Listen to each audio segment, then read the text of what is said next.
रउआ गिरिए सच बोली बा कहतानी हम रउआ गिरिए कहतानी हम ए राजा कहियो माहुर खाए छोड़वा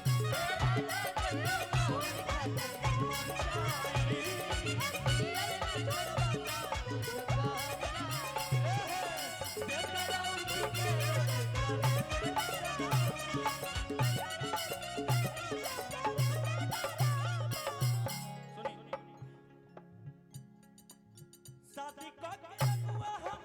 गइल बसे धोखा ले ले बसे बतासा जैसे ओकर बोका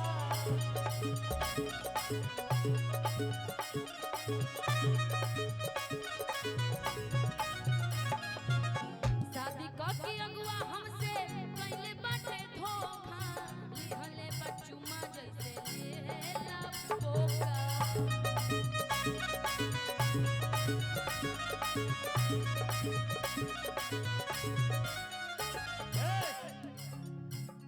देखिए का ड्रेस कितना के देखिए का ड्रेस कितना के फाट जाला पैजामा देखिए का ड्रेस कितना के फाट जाला पैजामा बेचारा उठ के रोज करे ले जाता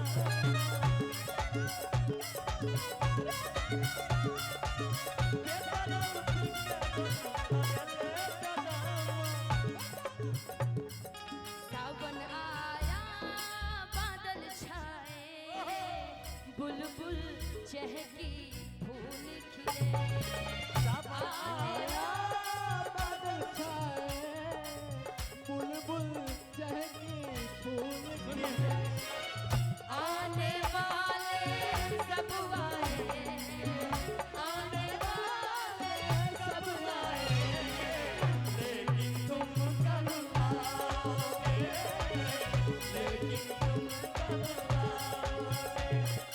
बेचारा उठ के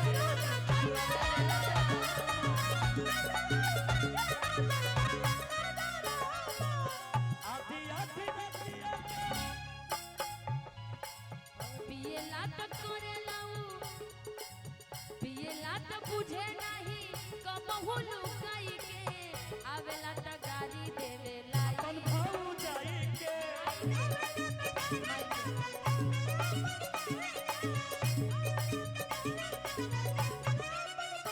पियला तो इज्जत नहीं करेला लुकाई के ऐसा ना हो पाए हम किसका अपना पीते हैं किसी के बाप का नहीं पीते। आप पीते तो अपने ही हैं लेकिन अपने ही बीवी बच्चों का इज्जत नहीं करते हैं नहीं हम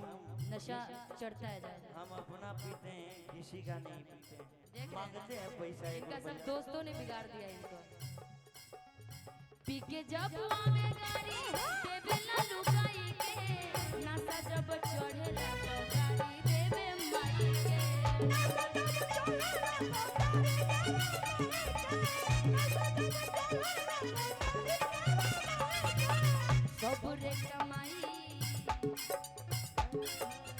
सबरे कमाई लुटैलक बैंक में रहे जमा सबरे कमाई